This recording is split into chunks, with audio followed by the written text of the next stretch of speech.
America's actions are legal, claimed President Obama in a speech on drones earlier this year. It was the latest in a string of attempts made by his administration to justify covert strikes carried out by the U.S. overseas, in countries including the Arab Peninsula's poorest nation, Yemen. But back in Yemen's capital Sanaa, it appears the country's civil society disagrees. Members of Yemen's National Dialogue Conference, NDC, a supported initiative which will map out Yemen's post-Arab Spring future, overwhelmingly voted to criminalise drone strikes in Yemen. The Yemeni people have spoken. Now Presidents Hadi and Obama must listen, for their own sake, as much as that of Yemen.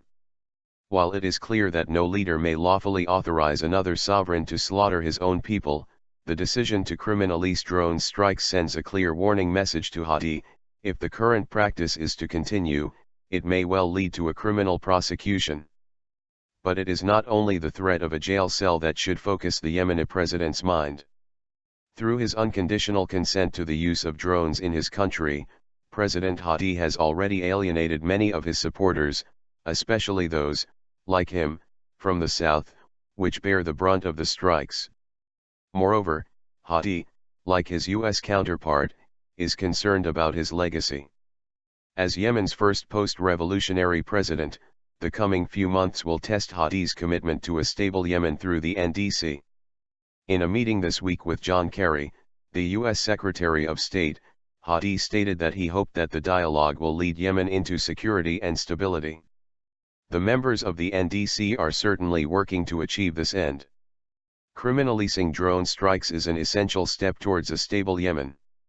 It is also in the interest of the U.S. to respect the NDC's decision. Hypocrisy rankles. And hypocrisy is what Yemenis see when the U.S. preaches democracy and funds democratic processes and ignores outcomes it doesn't like. The U.S. can't just ditch those NDC decisions it doesn't like.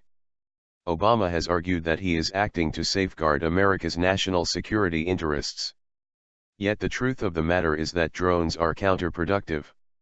According to the Bureau of Investigative Journalism, since its start, the U.S. drones campaign in Yemen has killed a significant number of civilians, including children and women. And with every death, the ranks of al-Qaeda swell. Nothing illustrates the wrong-headedness of the US drone program better than the story of Jaber Salim, a Yemeni scholar known for denouncing al-Qaeda. Jaber's family always worried he would be targeted by militants, in revenge for his strong denunciations of their actions. But in the end it was a U.S. drone strike in Hadramaut last August which ended his life. Jaber was a natural ally for the U.S. in Yemen, yet as a result of the drone program, he is instead being used as a recruitment tool for extremists. Unfortunately, these incidents do not stand alone. Scores of remote villages and tiny towns in Yemen have faced similar fates. And what purpose have they served? Well, they certainly help promote al-Qaeda's agenda in the region.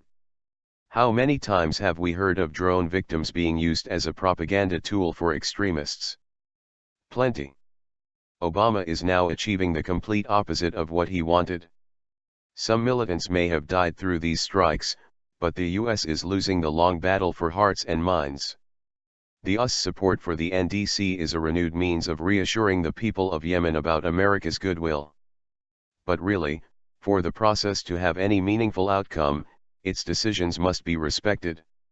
Hadi was right this week when he said that despite the NDC, Yemen is still in need of the international community's support. He should have, however, made clear that Yemen needs growth, not missiles. The NDC's decision to criminalise drone strikes is a test for the US seriousness in supporting the democratic transitional process in Yemen. Is America going to listen this time?